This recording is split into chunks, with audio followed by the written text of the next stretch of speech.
Ladies and gentlemen, welcome to Kingdom Come Deliverance, and especially my channel, Gaming My Whole Life. My name is George and I will be looking after you players today. We have a little bit of an interesting video which I wanted to do. So before you can see Kingdom Come Deliverance 1 and we know that Kingdom Come Deliverance 2 just came out. Both are very SMEXY games indeed. They're gorgeous, they're huge worlds. And as many of you are learning for the first time, the game is freaking hard to play. It is hard. If you dare to pull out your sword and attack someone, well, good freaking luck. This game favors realism. And look, for the most part, in most areas, yay, but for combat, it sucks. So let me teach you my dodgy ways that I've managed to learn to stay alive in this Kingdom Come universe. Now, I haven't played Kingdom Come 2, so I'm sure there is going to be some subtle differences, but for the most part, the Haggle system, the combat, although being improved, has stayed mostly the same. And there's just a lot of areas where you can survive in this gorgeous world, because there's probably a lot of you like me who just love what you see, love the detail to attention, the immersion, and you just want to run around and discover everything on your map and try and make your character last as long as possible. But every time combat comes, you struggle. So let me help you with the other mechanics and how to cheat the system. So firstly, let's start with haggling. I think haggling is going to be a fantastic tool. So whenever there are a million shops everywhere, right? There's a million shops, you go in, here we are, trader. Let's talk to the sausages lady and trade. Now this skill I'm about to teach you, this can be applied everywhere, and haggling is so important. So you can buy food, clothing, weapons, items, armor, so many different things. And you can buy or you can sell. Now, let's first buy something just so I can illustrate how we can go about it. So let's buy 2 sausages. So she's gonna want $4.60, 4.6. Now, you have the option of just buying it. You've added it to your basket, right? You go to your basket and you can just close the deal. But I never close the deal. You should always haggle, because if you haggle, you unlock abilities that will greatly benefit you. Firstly, if you haggle while you're buying something, you can pay less. So let me explain this screen, right? So 4.6, that's how much she wants to sell the sausages to me. And we can try to haggle and ask for as little as 3. Now, you need to be careful, because if you try to haggle too hard, then the game will punish you. But let me show you something. So let's ask for 3 and see what happens. So instead of paying 4.6, I'm saying let's pay $3. See, used the perk final offer. See, when you haggle at the start of the game, it won't take long until you unlock that perk. And the cheat around that is you can always go to any seller, regardless if you're buying or selling. You can go to anyone and try to get the most out of it. They will get angry, it will activate that perk, that's final offer, which means if I pay her off one more time, she won't even go ahead with the sale. But what it has guaranteed is a middle ground between asking for 4.6 and me asking for just paying 3. She has agreed to sell it to me for only 3.9. So that is quite a bit of a saving. That is quite a bit of a deal. So you can do that. And then look, I've saved money. And the thing is, you can apply this exact same technique to weapons, and you know, when you're paying hundreds or even 1,000 coin, you can haggle a lot. So let me show you some haggling once again, just so you can see how it looks different. Because I showed you how to use that final perk skill that you can unlock. See, the more you do any action in this game, the more skill you get in. It's like the Skyrim and Oblivion and Morrowind games. The more you do something, the better you get at it. So some of you watching this video you haven't already unlocked that skill. So for you, if you go here and just choose the cheapest amount, they're just going to tell you to get lost. And what happens as well is if you annoy them too much, then the next time you talk to them, they're not going to like you, so they're already going to be in a bad mood. Now on the top of the screen, you can see 320.4. That's how much money I have. Now, instead of going all the way down to activate that perk, what you want to start to do is get a bit of a feel of how much can I ask for, which they will probably decline, but then they will attempt to meet me in the middle and I can push it further. So let's go for 5.4, see what happens. See, we didn't activate the perk. That means we haven't paid her off too much. But what happens is she's still going to offer a counter offer. And on the bottom of the screen, you can see that head filling up. That's how paid off she is. Once that head is complete, we're done. So now this gives me another option of saying, right, 6.9 was the original on the top. 6.3 is what she's agreed to. And 5.4 was the last one. Now, we can get a little bit closer.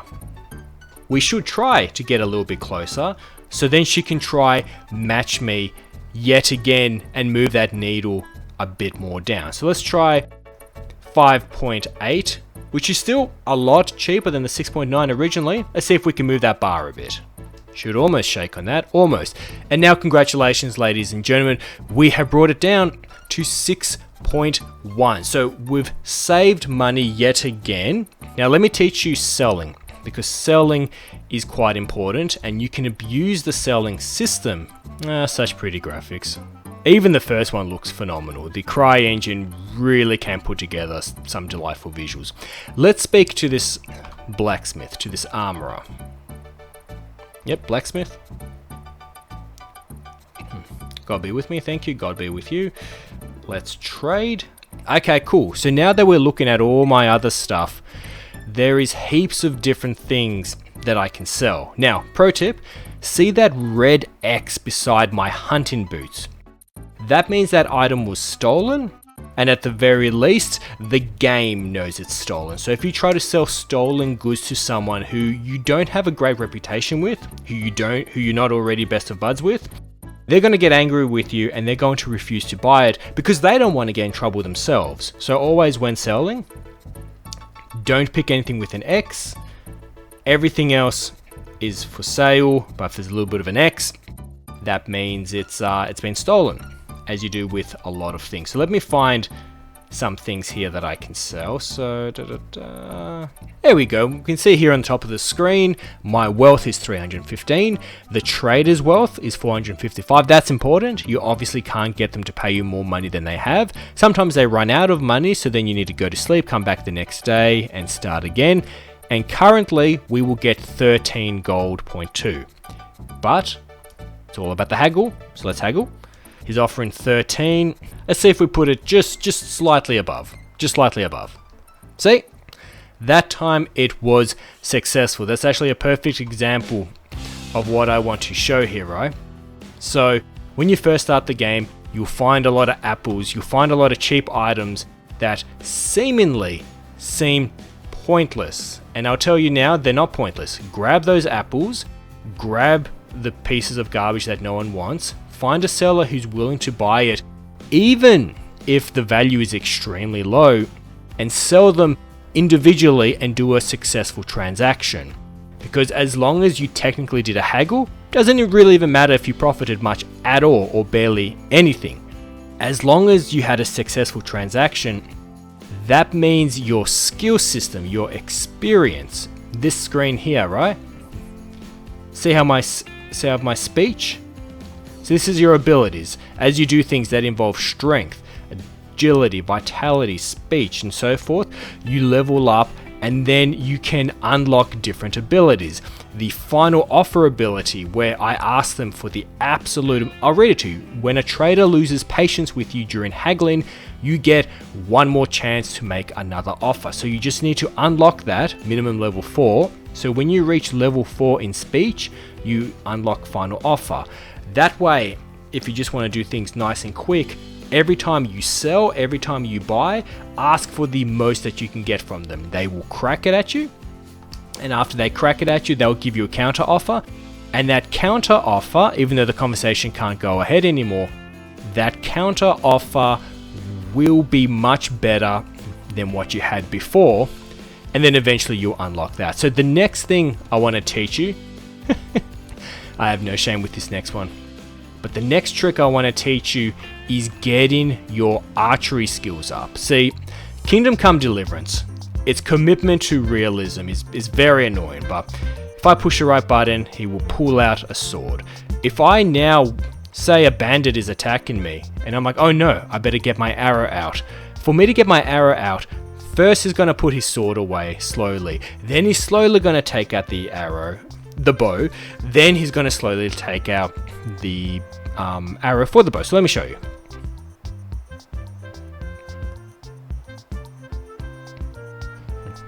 See how long that took? And the thing is, it doesn't end there. Once you get the bow out, then you have to aim, then you have to pull back, then you have to wait for it to be pulled all the way back so then you can actually get maximum damage. And by the time that's happened, ladies and gentlemen, the bandits are going to have destroyed you. So my little hack is, and this is going to be mean, but you know, it is a game. Ladies and gentlemen, let me remind you, it is a game.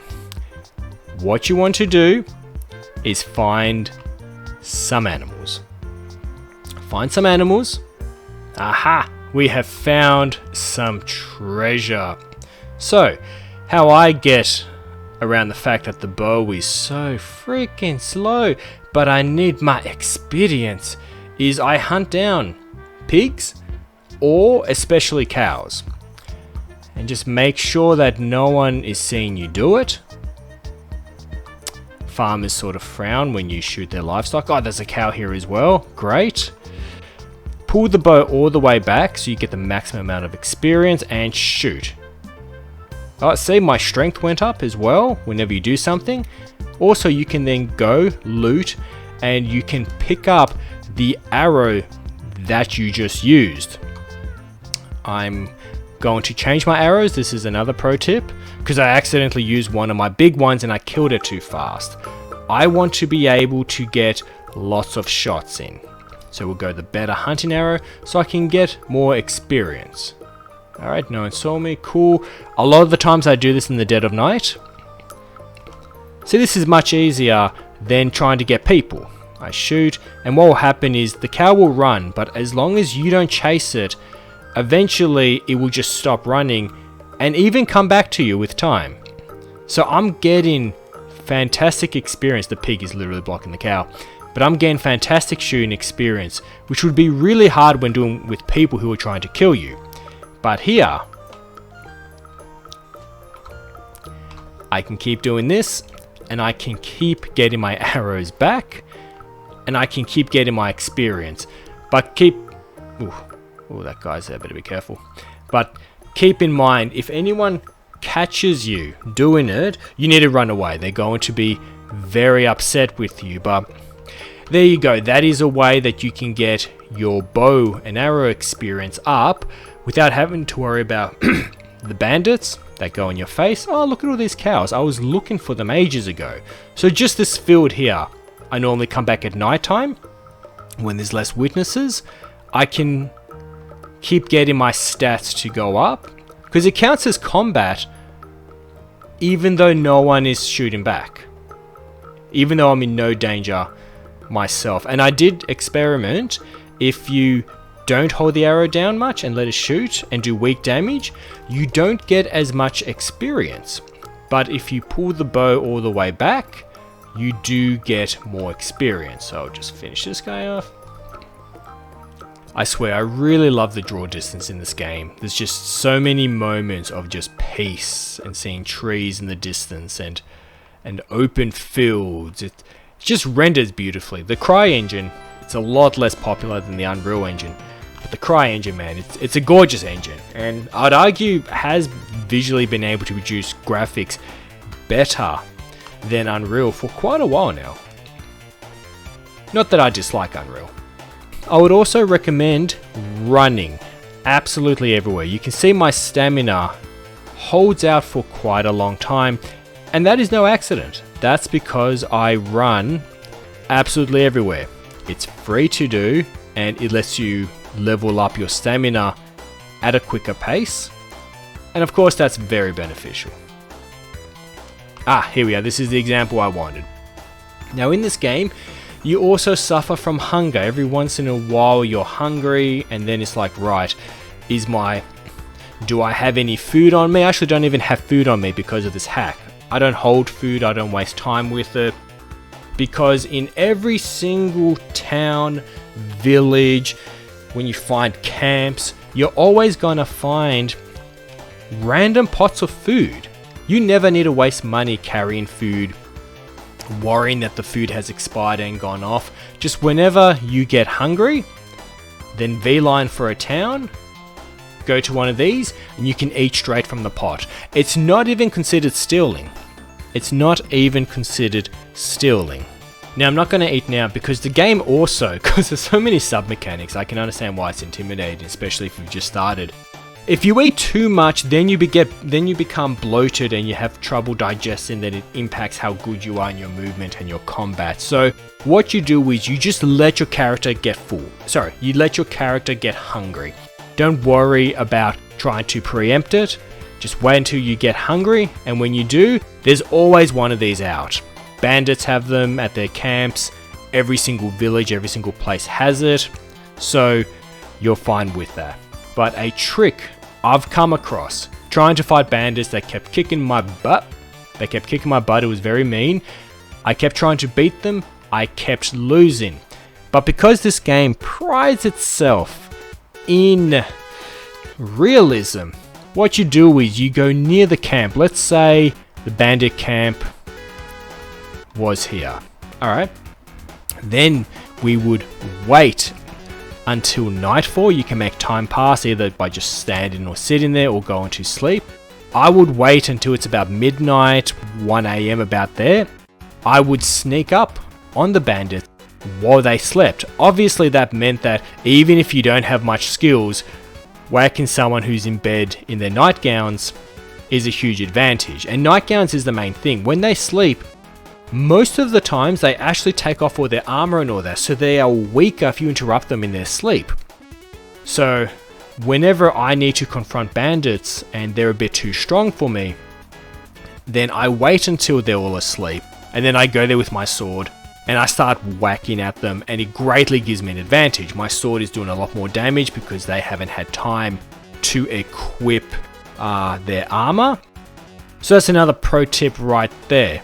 Generally in this game, you don't really want to be doing things at nighttime. You don't really want to be awake at nighttime unless you have a specific purpose for it, because at nighttime, the stores are closed. A lot of towns demand that you walk around with a torch. This game becomes pitch black. Absolutely pitch black. Oh, we got a nice sunset thing happening here. Oh yeah. But another thing you would have come across is you can't really save. You can't just go boop and then save. See, it says on the bottom, you have no severe snaps. That costs a lot. It's a drink you have to pay, and if you sleep in the right place, then the game will automatically save. But what the game oddly lets you do, and I've made peace with it and saved myself a buttload of money, is if you go down here, save and quit. So I achieve things that I want to achieve, and before I do a big thing or just get a feeling, I just save and quit the whole game and then go back into it, right? Now, I know that's a real convoluted way of doing it, but that way you don't need to buy the items you need to save. That way you can save money in a lot of areas, and it's a solid save. It works. See how the world's getting pretty dark pretty quickly? It really doesn't take much. You need to get used to this thing up here as well, current time, so then you know when you're working within daylight, nighttime, and so forth. It's a fantastic game, and just visually it really is breathtaking. I'm sure the advice I've given is applicable. See how beautiful is that? You can just see that flame there. You can see the embers breaking off. Oh, I'm sorry, I'm just going to have to enjoy my graphics, Pervin, for just a little bit. So you can barely see the house in the distance. The waters are intimidating. Everything within my immediate grasp has a nice warm glow. You know, I can slowly walk around and I have my comfort. But in the distance, you can barely see a squat, and it just keeps getting darker and darker and darker. I love the game, and I love the majority of it. I love the dialogue and the characters. I think they're quite funny. As a religious man, it's just nice to see a game that simply acknowledges the existence of God, and religion isn't used as a tool for just weak storytelling, where there's another cult out there and they're a crazy religious cult and this and that, blah blah blah. Like, I hate that, you know. It's very weak story writing.